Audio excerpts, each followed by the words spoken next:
All right, the first thing you need to do is to get the keys. The keys are kept in the kitchen behind the door. Here they are on the back of the door. The first ones we've got here are the rib keys. You've got the Adam here and the Bergman, and then the next two, we've got the East Davit and the West Davit.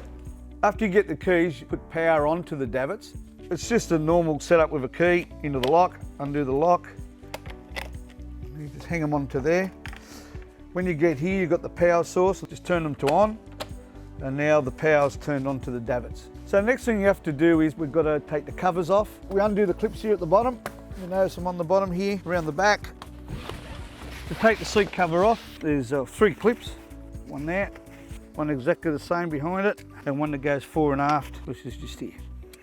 And where we usually keep them, I keep them in under the seat.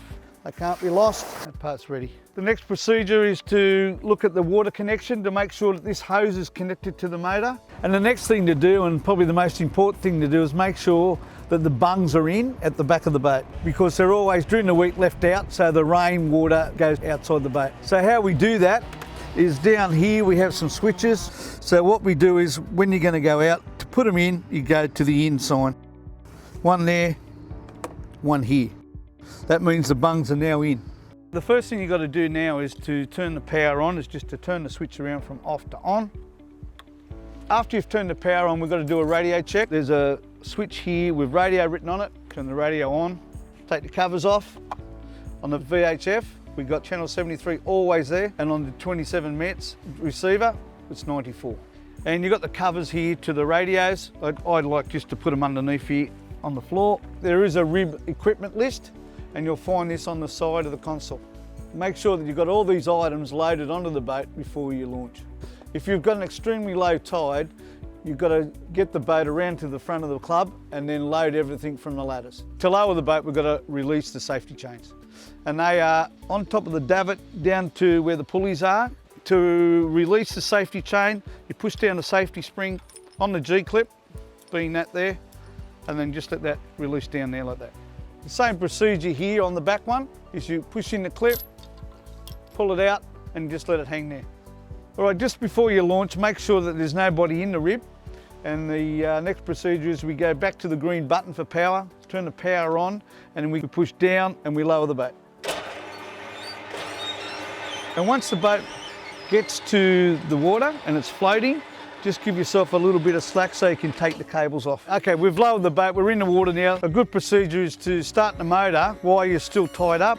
That's if there's enough water. We'll go for the ignition. Make sure that the water is coming out the back here. Always check that. If that's not happening, turn the motor off. It can overheat. To release the slings, what we do is we push the button on the G-clip, which is here, open up the clip, release, push it back down, ready. The same on the rear one. What we do is you push the clip down again on the G-clip, lift it up, take the sling off, slings inside the boat, make sure they're inside the boat so they don't fall into the water. Now what I do just to get the boat clear of the club is I just pull on this back davit, like that.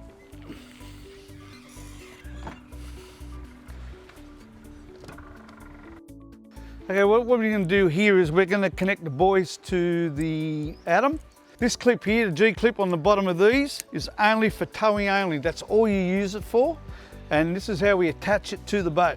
We grab one of the slings from the front and we hook it into here like this. So then the buoy is down the side and not getting tangled with the motor. We always have the 3 marks. So what we do with the second mark is we hook one either on this side or the other side, doesn't matter which side you use. So you'll have 2 buoys on this side or 2 buoys on this side and 1 on that side. It's always 2 and 1. At this stage, you're fully loaded up. You should have 3 buoys on here. You'll have your anchors in here and you're ready to go.